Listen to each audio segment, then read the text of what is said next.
Good day everyone, welcome to today's video. Today we're doing a review on the 4732 L40. Oh boy, this is going to be a good one. That was sarcasm. This vehicle is based on the chassis of the L640, and oh boy, this thing was hard to spade. It was just torture the entire way through this spade. The battle I'm going to show you is literally about 20 minutes before I did this recording. And I was so happy with it, but also so annoyed with it because I get rebalanced by a plane. I kill one of the players in this match, he comes immediately back in a plane just to come and get a revenge kill. It's annoying, and obviously this vehicle is open topped. I really wish this vehicle had at least some protection from air threats and machine gun fire, but it doesn't, so let's go over the armor. So the armor itself isn't that thick, and even then it's a two-crew vehicle. You're not going to survive one-on-one hit. The vehicle itself has a pretty decent, I'll say, gun mantlet. It's actually better than the M1340s, but if you have any common sense, just shoot it in the driver's port. And the driver's face is right behind there. The mobility is exactly the same as the L640, bad when stock, average when upgraded. The side armor is 15mm thick, which means 50 cals can cut right through you. The rear armor, same story, 15mm thick, and it will get shredded. And if a plane for whatever reason can't target your two crew members sat here, they can just go straight for the engine block, where these 5mm air filters will not help the tank. So, from what I've seen, this is apparently a 3-crew vehicle. There's apparently a commander sat right here, just above the ammo box. Not certain this is true, but that's what I've seen. You've obviously got the driver here, the gunner here, and the commander here. That's what I've heard. That would probably mean he functions also as a loader, which means this vehicle can have a much more effective rate of fire. However, this vehicle has a rate of fire comparable to the M1340 Series 1, which everyone knows I hate, I don't like it, and I especially don't like it on a tank destroyer. In my personal opinion, tank destroyers are meant to be higher fire rates, but you sacrifice your turret. That's the whole point of a tank destroyer in my mind. With this, you get the exact same reload as the M1340 Series 1, and you will get outgunned or out-reloaded by most vehicles, except for AB41s, and that's pretty much it. And obviously Series 1 M1340s. So, yeah, overall, this isn't the world's best vehicle, I will say that right now. The gun itself, it's adequate at 1.7, but I really think this thing needs to be dropped to 1.3.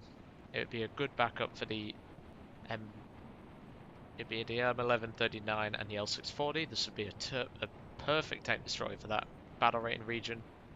But I did get one game, which is this one I'm going to show you, where I have to fight a Grant. Grants are annoying as it is, and fighting them with a gun that was known for struggling against Grants doesn't help. But anyway, let's get into it.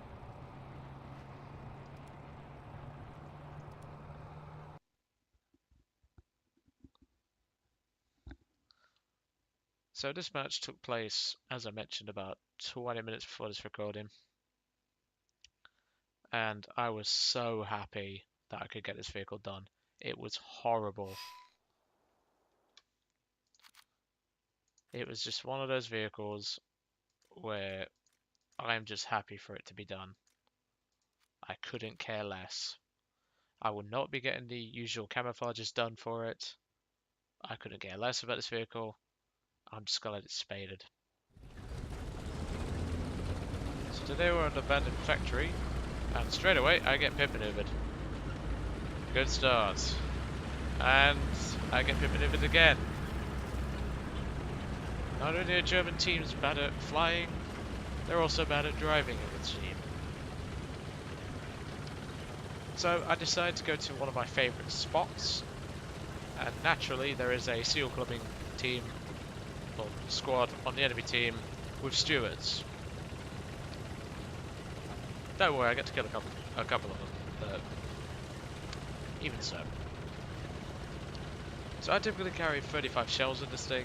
I was considering dropping it to 20 because, well, quite frankly, you're not going to be firing that many shells, and even if you do, you've got a 7-second reload to wait for. So I pushed up to one of my favourite spots. I thought I was going to get beaten here by a Stuart or a Crusader, so I was very concerned.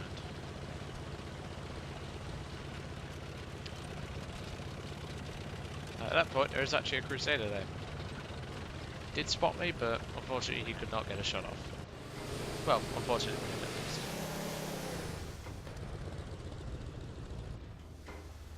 Now obviously here, I can't get the gun around.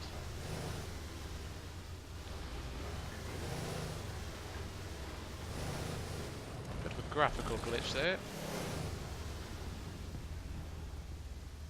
I think I am just... and I fire a little bit too late. And that hits the Crusader and does absolutely nothing. Second shot takes out its transmission. I decide immediately to get behind some cover. There's a Stuart right there. But this is what I think most people should try and do with this vehicle. Make it so that the gun rotates to the right. That was a ricochet, very unfortunate. That Stuart now knows where I am. He misses, luckily, I just backed up in time. But yeah, what I recommend people do is with this vehicle is bring the vehicle around so that the gun is facing to the right and keep the driver's port covered. This will give you some chance of potentially living through a shot, because the turret front, or the mantlet, is actually pretty thick. It's 80mm thick in parts. It's reasonably effective.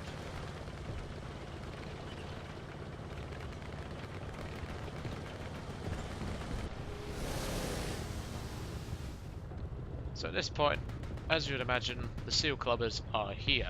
We just lost our AB41 right there. And well, this match is going to be unfortunately a loss. But the mobility on this vehicle, it gets this thing moving around this position, but I wouldn't rely on it. This is the perfect position for this vehicle. And then I just load up a shot, fire, straight through, tank destroyed. Obviously I can't get a good shot here. The A13 has seen where I am. I just avoided that shot. I was very lucky to survive that. I got an assist on that Crusader. This is actually the spade match for the vehicle. I actually managed to get this thing done. I was so happy. I decided to target the Crusader since it's the bigger threat. Straight for the front. It was a Mark III Crusader. That was a good choice. That 6-pounder is very dangerous. That's my second kill. But yeah, definitely don't rely on the armor in this thing. And if you get attacked by a plane, God help you. Dark Angel will no doubt leave a comment where I asked him to cover me as I moved from this position, as I was under attack by about 4 airplanes. I managed to shoot one of them down. It was a Ju-87, but he had to temporarily be the boss, or as we call it, the Bosch. There goes an A13, kill number 3. And don't worry, brown alert moment will happen soon when the granite arrives, eventually. So at this point, my team's collapsed, as you would imagine. A B5N2 has just bombed the only tank that was in a position to help me, an M1542. We are being triple capped, and this M3 doesn't check this position for whatever reason. I always make sure there's nothing here. But, your choice, buddy. Kill number 4.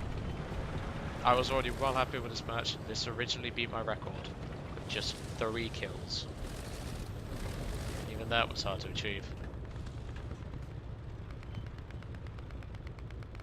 Now, one thing I may see people complain about this tank is the fact that it doesn't actually have 12 degrees of gun depression. This is correct. The vehicle itself appears to, when you start off into battle, the gun is sticking up at an angle. I said to Dark Angel that I thought this was some kind of light artillery piece. Maybe even some sort of light bunker buster or something.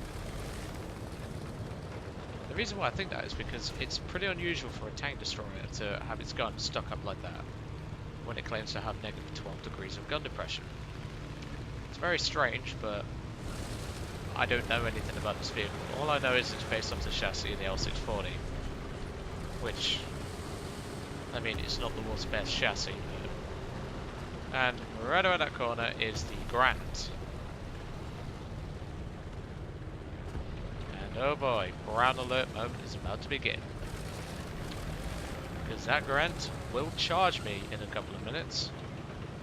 And oh boy, that was terrifying. So this spot I don't see a lot of people using. I've seen a lot more using it recently, however. It's a great little spot for tank destroyers. Also people who are camping in tanks in general, like armoured cars and things like that. It's a good little spot for heavies as well, because heavies can angle their front. Maybe even side scrape and keep their turrets front. And that Grant has now seen me. Don't worry, he'll be coming. That Grant will be coming. And the mobility on this thing, whilst not great, at least it can be a sodding Grant. That's one thing you can perfectly claim. Now I thought there was a tank parked just behind this hay bale right here.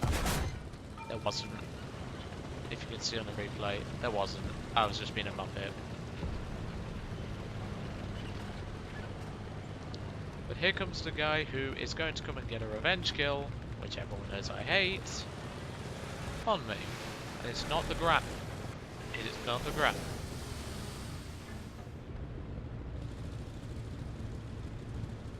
If it was the Grant, then I'd have killed the Grant around about now. But no, it is this M2. I don't actually see him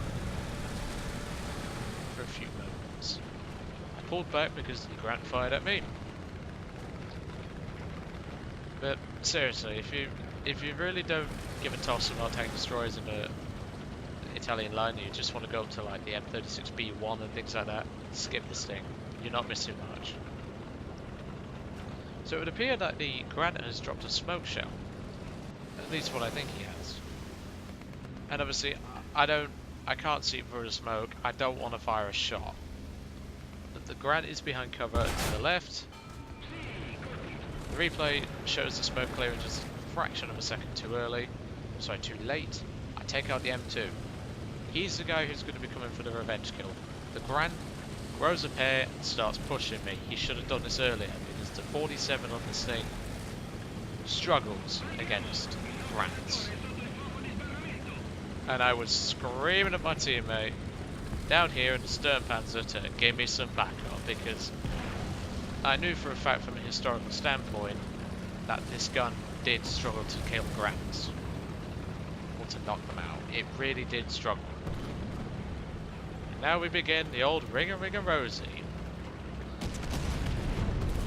I honestly thought that my vehicle was insufficient to deal with this Grant.